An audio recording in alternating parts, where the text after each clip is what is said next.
Di balik kilau peradaban manusia, tersembunyi kisah-kisah kelam tentang kota-kota yang pernah berjaya, namun kini tinggal puing. 5 nama terukir dalam sejarah bukan karena kejayaannya, melainkan karena kehancurannya yang spektakuler. Kota-kota ini yang konon dikutuk oleh Sang Pencipta menjadi pengingat abadi akan batas antara kehendak manusia dan murka ilahi. Dari debu dan abu, kisah mereka berbisik, memperingatkan generasi mendatang tentang harga yang harus dibayar atas pembangkangan dan dosa. Mari kita telusuri jejak 5 kota terkutuk ini yang nasibnya telah diputuskan oleh tangan Tuhan sendiri.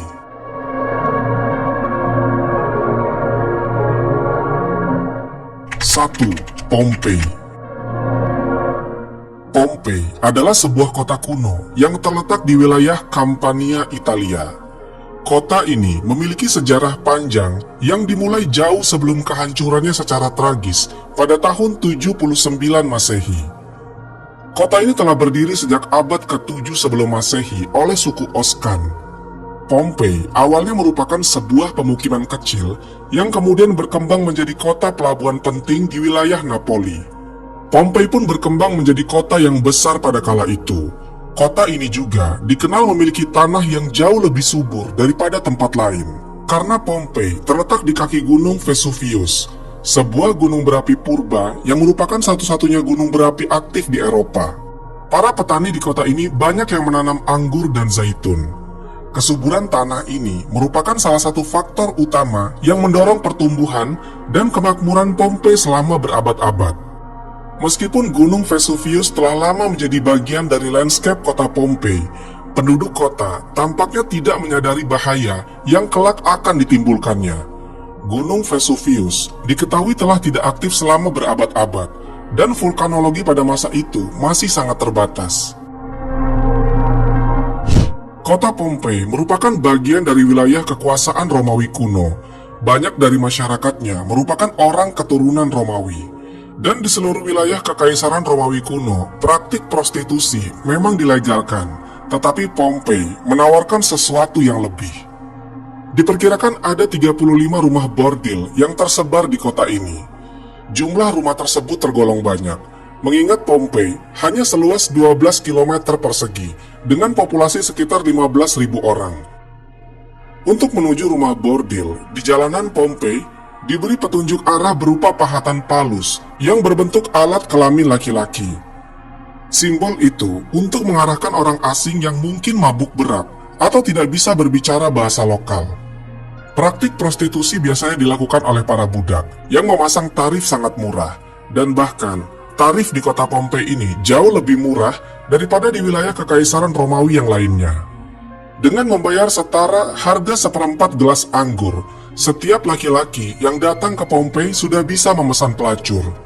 Bahkan pada salah satu dinding aula ditemukan tulisan yang artinya, "Jika Anda mencari pelukan manis di kota ini, semua gadis di sini tersedia." Hubungan seksual yang diwajarkan tidak hanya terjadi antara laki-laki dan perempuan saja. Penemuan grafiti menunjukkan bahwa homoseksual dan pemerkosaan anak juga menjadi hal yang biasa di Pompei. Temuan itulah yang membuat Pompei dijuluki sebagai kota maksiat, terlepas dari arsitekturnya yang megah dan keberagaman karya seninya. Akhirnya, setelah kegiatan maksiat di kota ini semakin parah dan menjadi pemandangan yang lumrah, pada tanggal 24 Agustus 79 Masehi, sekitar tengah hari, terjadilah letusan mahadahsyat dari Gunung Vesuvius. Gunung ini mengeluarkan kolom erupsi yang luas dan tinggi, hingga mencapai ketinggian 33 km. Abu vulkanik dan batu apung mulai berjatuhan di Pompei dan di daerah sekitarnya. Tebalnya erupsi menyebabkan kegelapan di siang hari, dan membuat orang-orang kesulitan untuk bernapas, sehingga penduduk Pompei banyak yang tidak sanggup melarikan diri. Kemudian pada malam hari letusan mencapai puncaknya. Serangkaian awan panas yang mematikan mulai menyapu kota dengan kecepatan tinggi dan membunuh siapapun di kota tersebut. Meskipun sulit untuk memastikan jumlah korban jiwa yang tepat, tetapi diperkirakan ada sekitar 2.000 orang yang tewas di kota Pompei. Dan meskipun banyak juga yang berhasil melarikan diri pada tahap-tahap awal letusan, Tetapi mereka yang tetap tinggal atau terlambat melarikan diri menghadapi nasib yang sangat mengerikan. Kota maksiat ini hancur lebur bersama penduduknya, lalu terkubur dan terlupakan selama lebih dari 1.700 tahun. 2. Ashabul Rosh. Ashabul Rosh adalah sebuah kaum yang hidup pada zaman dahulu. Kisahnya disebutkan dalam Al-Quran sebagai salah satu kaum yang mendapat azab dari Allah Subhanahu wa Ta'ala. Nama Ashabul Rosh secara harfiah berarti penghuni sumur atau pemilik sumur. Mereka tinggal di sebuah wilayah yang kini diperkirakan berada di antara Yamamah dan Hadramaut di Jazirah Arab. Kehidupan Ashabul Rosh sangat bergantung pada sebuah sumur besar yang menjadi sumber air utama mereka. Sumur ini tidak hanya menjadi pusat kehidupan mereka, tetapi juga menjadi simbol kemakmuran dan identitas kaum tersebut.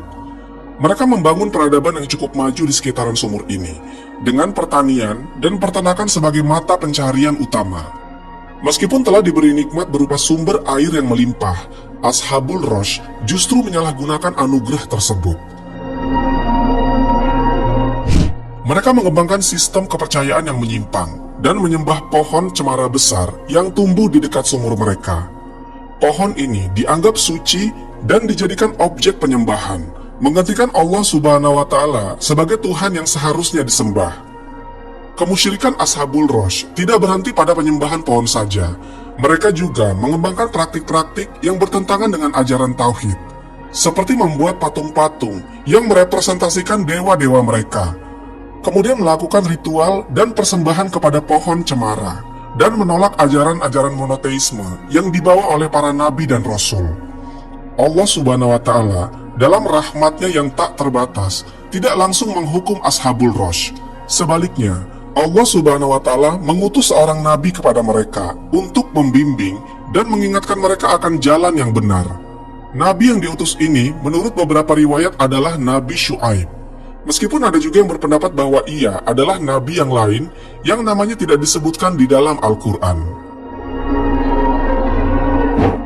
Nabi yang diutus kepada Ashabul Rosh berusaha dengan gigih untuk mengajak kaumnya kembali ke jalan yang lurus. Ia menyampaikan risalah tauhid, mengajak mereka untuk hanya menyembah kepada Allah Subhanahu wa Ta'ala dan meninggalkan penyembahan terhadap pohon dan berhala. Nabi ini juga mengingatkan mereka akan nikmat-nikmat Allah Subhanahu wa Ta'ala yang telah diberikan, termasuk sumur yang menjadi sumber kehidupan mereka. Namun, seperti banyak kaum yang lain yang disebutkan dalam Al-Quran, Ashabul Rosh menolak ajakan Nabi mereka. Mereka tetap keras kepala dalam kekufuran dan kemusyrikan, bahkan mulai mengancam dan memusuhi Nabi yang diutus kepada mereka. Penolakan ini berlangsung dalam waktu yang cukup lama, menunjukkan kesabaran Allah Subhanahu wa Ta'ala dalam memberi kesempatan kepada hamba-hambanya untuk bertaubat. Setelah bertahun-tahun menolak ajakan Nabi mereka dan tetap teguh dalam kekufuran, akhirnya azab Allah Subhanahu wa Ta'ala turun kepada kaum Ashabul Rosh. Azab ini datang sebagai konsekuensi dari penolakan mereka yang terus-menerus terhadap ajaran tauhid dan ketekunan mereka dalam menyembah selain Allah Subhanahu wa Ta'ala. Menurut beberapa riwayat, azab yang menimpa Ashabul Rosh terjadi dalam beberapa tahap. Yang pertama, kekeringan dan paceklik. Allah Subhanahu wa Ta'ala mulai mengurangi curahan rahmatnya dengan menahan air hujan. Akhirnya terjadi kekeringan berkepanjangan. Tanaman-tanaman mereka mengering dan ternak mereka mulai pada mati kelaparan. Ini merupakan peringatan awal bagi Ashabul Rosh, namun mereka tetap tidak mengindahkannya. Kemudian pencemaran sumur. Sumur yang menjadi sumber kehidupan mereka tiba-tiba tercemar. Airnya berubah warna, berbau busuk, dan tidak layak dikonsumsi. Hal ini menyebabkan krisis air yang parah di kalangan Ashabul Rosh. Lalu adanya gempa bumi. Sebuah gempa yang dahsyat mengguncang wilayah tempat tinggal Ashabul Rosh. Gempa ini menghancurkan bangunan-bangunan dan infrastruktur yang telah mereka bangun selama bertahun-tahun. Dan yang terakhir, runtuhnya tanah. Puncak dari azab ini adalah ketika tanah di sekitaran sumur mereka runtuh, menelan seluruh kaum Ashabul Rosh beserta harta benda dan berhala-berhala yang mereka sembah. Sebagian riwayat menyebutkan mereka terperosok ke dalam sumur yang selama ini menjadi kebanggaan mereka. Kisah Ashabul Rosh ini disebutkan dalam Al-Quran Sebagai peringatan bagi umat manusia, Allah Subhanahu wa Ta'ala berfirman dalam surat Al-Furqan ayat ke-38 sampai 39. Dan kami binasakan kaum Ad dan Samud dan penduduk Rosh dan banyak lagi generasi-generasi di antara kaum-kaum tersebut. Dan kami jadikan bagi masing-masing mereka perumpamaan, dan masing-masing mereka itu benar-benar telah kami binasakan dengan sehancur-hancurnya.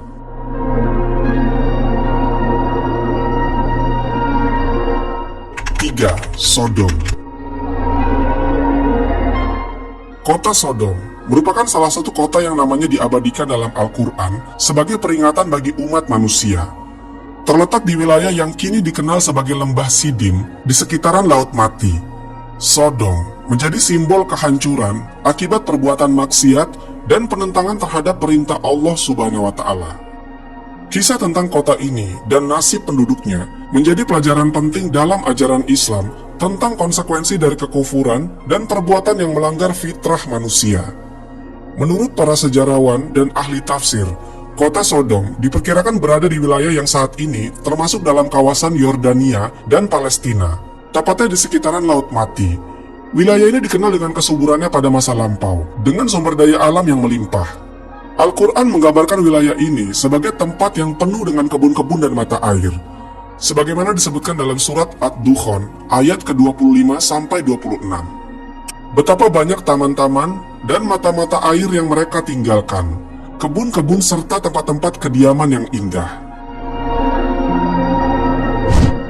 Kesuburan tanah dan kelimpahan air menjadikan Sodom sebagai kota yang makmur secara ekonomi. Perdagangan berkembang pesat, dan kota ini menjadi salah satu pusat peradaban di kawasan tersebut.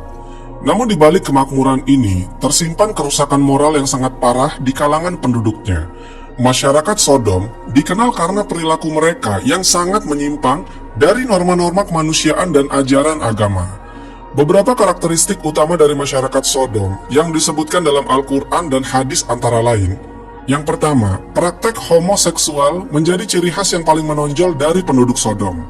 Al-Quran menyebutkan bahwa mereka adalah kaum pertama yang melakukan perbuatan ini, sebagaimana disebutkan dalam surat Al-A'raf ayat ke-80 sampai 81. Perbuatan ini dianggap sebagai pelanggaran berat terhadap fitrah manusia dan hukum Allah Subhanahu wa Ta'ala. Yang kedua, adanya perampokan dan kejahatan selain penyimpangan seksual. Masyarakat Sodom juga terkenal dengan tindakan kriminal mereka.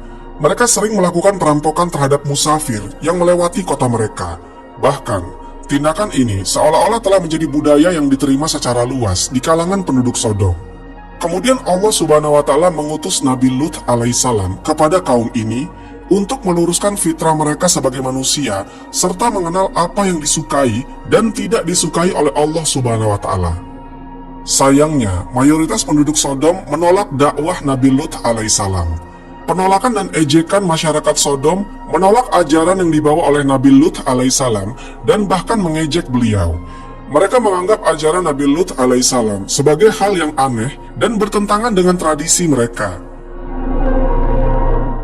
Menjelang turunnya azab kepada kaum Sodom, terjadi beberapa peristiwa penting yang disebutkan dalam Al-Quran. Allah Subhanahu wa Ta'ala mengutus para malaikat dalam wujud pemuda-pemuda yang tampan untuk menguji kaum Sodom sekaligus membinasakan mereka. Para malaikat ini datang sebagai tamu ke rumah Nabi Lut alaihissalam. Nabi Lut alaihissalam merasa cemas karena mengetahui perilaku buruk kaumnya. Beliau khawatir tidak dapat melindungi para tamu dari niat jahat kaumnya. Berita tentang kedatangan tamu-tamu tampan ke rumah Nabi Lut alaihissalam menyebar dengan cepat. Kaum Sodom beramai-ramai mendatangi rumah Nabi Lut alaihissalam dengan niat untuk berbuat keji terhadap para tamu tersebut. Nabi Lut alaihissalam bahkan menawarkan kedua putrinya untuk dinikahi oleh kaum lelaki Sodom. Namun tawaran ini ditolak, menunjukkan betapa parahnya penyimpangan seksual yang telah mengakar dalam masyarakat Sodom. Para malaikat melihat kecemasan Nabi Lut alaihissalam dan kekeraskepalaan kaumnya. Para malaikat akhirnya mengungkapkan jati diri mereka. Mereka memberitahu Nabi Lut alaihissalam bahwa mereka adalah utusan Allah Subhanahu wa Ta'ala yang datang untuk menyelamatkan Nabi Lut alaihissalam dan keluarganya yang beriman, serta untuk membinasakan kaum yang durhaka. Setelah berbagai peringatan Dan dakwah yang dilakukan oleh Nabi Lut alaihissalam tidak dihiraukan oleh penduduk Sodom, Allah Subhanahu wa Ta'ala akhirnya menurunkan azabnya. Proses turunnya azab ini dijelaskan dalam Al-Quran dengan sangat detail dan mengerikan, menunjukkan betapa dahsyatnya hukuman Allah Subhanahu wa Ta'ala bagi kaum yang ingkar dan berbuat kerusakan di bumi. Al-Quran menyebutkan bahwa azab tersebut turun pada waktu subuh, sebagaimana disebutkan dalam surat Al-Hijr ayat ke-73. Bentuk azab-azab yang ditimpakan kepada kaum Sodom dijelaskan dalam Al-Quran dalam berbagai bentuk. Yang pertama, hujan batu. Allah Subhanahu wa Ta'ala menurunkan hujan batu dari langit yang menghancurkan kota Sodom. Ini disebutkan dalam surat Al-Hijr ayat ke-74. Kemudian yang kedua, kota Sodom juga diguncang dengan gempa yang dahsyat. Ini disebutkan dalam surat Al-A'raf ayat ke-78. Dan yang terakhir, Al-Quran juga menyebutkan adanya suara yang mengguntur yang mengiringi azab tersebut, sebagaimana disebutkan dalam surat Al-Hijr ayat ke-73. Sebelum azab diturunkan, Nabi Lut alaihissalam dan para pengikutnya yang beriman diperintahkan untuk meninggalkan kota. Mereka diselamatkan oleh Allah Subhanahu wa Ta'ala sebagai rahmat bagi orang-orang yang beriman. Namun, istri Nabi Lut alaihissalam yang tidak beriman ikut dibinasakan bersama penduduk Sodom lainnya. Satu hal yang paling mengerikan dari azab yang ditimpakan kepada Sodom adalah pembalikan kota tersebut. Al-Quran menyebutkan bahwa Allah Subhanahu wa Ta'ala membalikan kota Sodom, menjadikan bagian atasnya di bawah dan bawahnya di atas. Ini menunjukkan kehancuran total yang dialami oleh kota tersebut. 4. Legetang.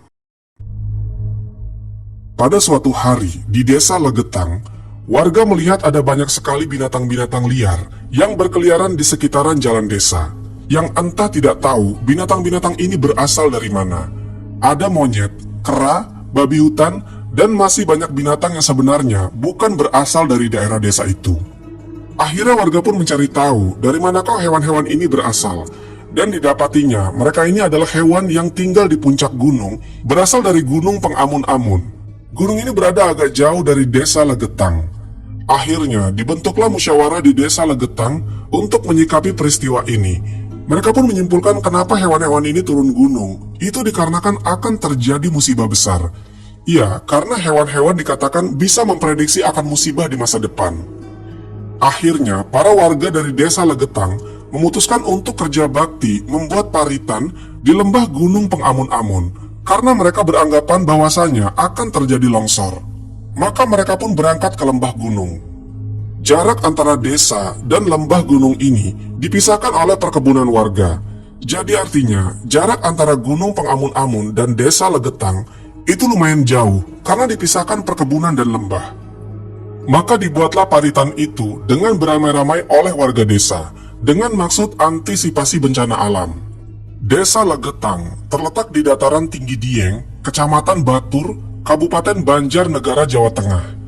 Desa ini punya potensi tanah yang subur dibanding dengan desa-desa lain yang ada di sekitarnya. Jadi umpamanya, ada yang menanam semangka di desa lain, itu paling besar bisa seberat 6 kg. Namun jika semangka itu ditanam di Legetang, beratnya bisa mencapai 10-12 kg. Maka setelah parit itu dibuat, aktivitas di desa Legetang berjalan seperti biasanya. Dan perlu diketahui, orang-orang di desa ini hidup di atas kemakmuran. Artinya hanya sedikit saja orang yang miskin di desa ini. Ada banyak saudagar-saudagar kaya raya di sini. Mereka ini sering menghambur-hamburkan uangnya untuk hiburan. Jadi setiap malam mereka sering berjudi. Terus ada juga di beberapa malam mereka menggelar kesenian lengger. Kesenian ini sering berujung pada tindakan asusila. Ini hanya terjadi di desa itu. Jadi setiap malamnya mereka ini dikatakan sering melakukan maksiat, mulai dari judi, mabuk-mabukan, bahkan seks bebas. Dan bahkan kegiatan ini karena sudah rutin dilakukan, orang-orang di desa itu yang tidak ikut dalam kemaksiatan ini terkesan membiarkannya saja, seolah-olah itu adalah hal yang wajar. Dan ada juga sumber yang mengatakan tingkat maksiat di desa ini sudah melampaui batas. Bahkan ada anak yang bersetubuh dengan ibu kandungnya. Suara musik gamelan, suara orang-orang mengobrol kencang, dan suara orang tertawa terbahak-bahak terdengar di setiap malamnya. Tiba-tiba, di suatu malam pada tanggal 17 April 1955, terjadi hujan yang sangat lebat. Bahkan saking lebatnya, ketika itu, orang-orang takut untuk keluar rumah. Petir menyambar-nyambar, dan suara guntur yang mengerikan pecah di atas langit yang berawan gelap. Tiba-tiba, ada suara seperti ledakan yang sangat kencang, yang suaranya ini terdengar hingga ke desa-desa di sekitaran desa Legetang. Namun orang-orang sekitaran desa Legetang takut untuk mencari tahu ada apa di balik suara ledakan besar itu. Mereka tetap di dalam rumah hingga menjelang pagi. Ketika pagi hari, setelah badai malam itu reda, orang-orang dari desa tetangga Legetang melakukan aktivitas seperti biasanya. Mereka pergi mencari rumput jauh sampai di dekat desa Legetang. Dan betapa terkejutnya mereka ketika mengetahui bahwasannya desa Legetang sudah rata tertimbun tanah yang berasal dari puncak Gunung Pengamun-Amun. Di peristiwa ini, ada sekitar 332 penduduk asli dan 19 orang dari desa lain meninggal dunia. Dikisahkan, hanya 2 orang saja yang selamat dari peristiwa itu. Kalau mau dilogikakan, sepertinya tidak masuk akal apabila desa ini tertimpa longsoran puncak gunung, karena letaknya sendiri jauh dari gunung itu dan dipisahkan oleh lembah dan perkebunan warga. Harusnya, kalau memang gunung itu longsor, ya longsorannya harusnya jatuh di lembah gunung. Atau jika longsorannya jauh, maka hanya akan mengenai perkebunan warga saja. Lagi pula, 70 hari sebelum musibah ini terjadi, warga sudah membuat parit yang dalam untuk sikap antisipasi akan longsor di kemudian hari. Tapi apa daya, puncak gunung itu seperti dibelah, kemudian dibawa terbang, dan dijatuhkan kuat-kuat di desa Legetang. Banyak yang beranggapan bahwa musibah ini adalah azab dari Allah Subhanahu wa Ta'ala karena tidak masuk secara nalar manusia. Namun ada juga yang bisa menjelaskan musibah ini sebagai fenomena alam yang bisa dideskripsikan secara ilmiah. Tapi penjelasannya dirasa kurang masuk akal dan seolah-olah hanya cocok logis saja. Warga desa di sekitaran desa Legetang yang tahu akan medan dan jarak lokasi antara puncak Gunung Pengamun-Amun dan desa Legetang pun masih dibuat bingung kenapa hal ini bisa terjadi, kalau bukan karena azab Allah Subhanahu wa Ta'ala sudah sampai kepada kaum ini. Akhirnya, tak ada yang tersisa kecuali Allah Subhanahu wa Ta'ala binasakan.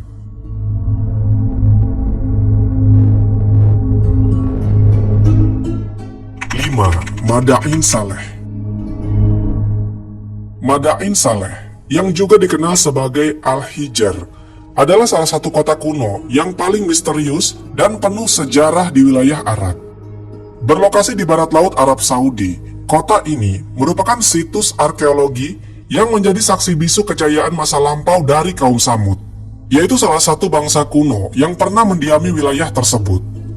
Dalam sudut pandang Islam, Madain Saleh memiliki makna yang sangat mendalam, terutama terkait dengan kisah kehancuran kaum Samud akibat pembangkangan mereka terhadap perintah Allah Subhanahu wa Ta'ala. Madain Saleh adalah salah satu kota penting yang didirikan oleh kaum Samud, sebuah bangsa Arab kuno yang sangat terkenal dalam sejarah Islam. Kaum Samud adalah keturunan dari kaum Ad, yang juga merupakan kaum yang dihancurkan oleh Allah Subhanahu wa Ta'ala karena kedurhakaan mereka. Kaum Samud terkenal karena keahlian mereka dalam memahat gunung-gunung batu menjadi rumah dan istana yang megah. Keindahan arsitektur mereka tercermin dalam peninggalan-peninggalan yang masih dapat kita lihat hari ini di wilayah Madain Saleh. Dalam Al-Quran, kaum Samud disebutkan sebagai salah satu umat yang diberi banyak nikmat oleh Allah Subhanahu wa Ta'ala. Namun, mereka tidak bersyukur dan malah berpaling dari jalan yang benar. Allah Subhanahu wa Ta'ala mengutus Nabi Saleh alaihissalam kepada kaum Samud untuk mengajak mereka kembali ke jalan yang benar dan meninggalkan segala bentuk kemaksiatan yang mereka lakukan. Nabi Saleh alaihissalam adalah seorang nabi yang penuh kesabaran dan kebijaksanaan. Beliau diutus untuk membawa pesan tauhid kepada kaum Samud dan memperingatkan mereka tentang azab yang akan datang jika mereka terus dalam kesesatan. Salah satu faktor utama yang menyebabkan kehancuran kaum Samud adalah perilaku maksiat dan penyimpangan mereka dari ajaran Allah Subhanahu wa Ta'ala. Kaum Samud adalah bangsa yang diberi banyak kenikmatan duniawi, namun mereka tidak menggunakannya untuk bersyukur kepada Allah Subhanahu wa Ta'ala. Mereka justru terjerumus dalam berbagai bentuk kemaksiatan, seperti penyembahan berhala, penindasan terhadap orang lemah, dan kehidupan yang penuh dengan kemewahan dan kesenangan duniawi. Kaum Tsamud menyembah berhala-berhala yang mereka buat sendiri dan menganggap bahwa berhala-berhala tersebut memiliki kekuatan untuk memberi mereka perlindungan dan keberkahan. Mereka lupa bahwa segala sesuatu yang ada di dunia ini adalah ciptaan Allah Subhanahu wa Ta'ala, dan hanya kepadanya lah mereka seharusnya menyembah dan memohon perlindungan. Selain itu, kaum Tsamud juga terkenal karena kesombongan mereka. Mereka merasa superior karena kekayaan dan kemampuan mereka dalam membangun kota-kota megah dari gunung-gunung batu. Kesombongan ini membuat mereka menolak ajaran yang dibawa oleh Nabi Saleh alaihissalam. Bahkan mereka mengejek dan menentang peringatan yang diberikan. Sebagai bentuk kasih sayang Allah Subhanahu wa Ta'ala kepada kaum Tsamud, Allah Subhanahu wa Ta'ala memberikan sebuah mukjizat melalui Nabi Saleh alaihissalam, yaitu seekor unta betina yang keluar dari batu besar sebagai tanda kebenaran ajaran yang dibawa oleh Nabi Saleh alaihissalam. Unta tersebut adalah unta yang sangat istimewa, yang memiliki air susu yang cukup untuk memberi minum seluruh kaum Tsamud. Allah Subhanahu wa Ta'ala memerintahkan agar kaum Tsamud tidak mengganggu unta tersebut dan membiarkannya hidup bebas di antara mereka. Namun, meskipun telah diberikan tanda kebesaran Allah Subhanahu wa Ta'ala, kaum Tsamud tidak percaya dan malah semakin menentang. Mereka merasa terancam dengan keberadaan unta tersebut, terutama karena Nabi Saleh alaihissalam meminta agar mereka membagi hari untuk mengambil air dari sumur. Jadi satu hari untuk unta dan satu hari untuk mereka. Keserakahan dan kebencian terhadap kebenaran membuat mereka berencana untuk membunuh unta tersebut. Akhirnya, beberapa orang dari kaum Tsamud yang paling durhaka membunuh unta mukjizat tersebut. Pembunuhan unta ini menjadi puncak dari pembangkangan mereka kepada Allah Subhanahu wa Ta'ala dan menjadi tanda bahwa mereka telah melampaui batas dalam kedurhakaan. Nabi Saleh alaihissalam sangat berduka atas perbuatan mereka dan memberi mereka peringatan terakhir bahwa azab Allah Subhanahu wa Ta'ala akan datang dalam waktu 3 hari jika mereka tidak bertaubat. Seperti yang diperingatkan oleh Nabi Saleh alaihissalam, azab Allah Subhanahu wa Ta'ala pun datang setelah 3 hari. Allah Subhanahu wa Ta'ala mengirim sebuah gempa bumi yang dahsyat yang menghancurkan seluruh kota Madain Saleh. Gempa tersebut diikuti oleh suara yang sangat keras yang menyebabkan kematian seketika bagi seluruh penduduk yang durhaka. Dalam sekejap, kota yang megah tersebut hancur dan menjadi reruntuhan, meninggalkan pelajaran bagi umat manusia yang datang kemudian. Al-Quran telah jelas mengingatkan kita tentang nasib kaum Tsamud dalam beberapa ayat. Salah satunya dalam surat Al-A'raf ayat ke-78. Maka mereka dibinasakan oleh gempa yang dahsyat. Lalu jadilah mereka mayat-mayat yang bergelimpangan di tempat tinggal mereka. Ayat ini menggambarkan betapa dahsyatnya azab yang ditimpakan kepada kaum Tsamud sebagai akibat dari kedurhakaan mereka. Tidak ada satupun mereka yang selamat kecuali orang-orang yang beriman dan mengikuti ajaran Nabi Saleh alaihissalam.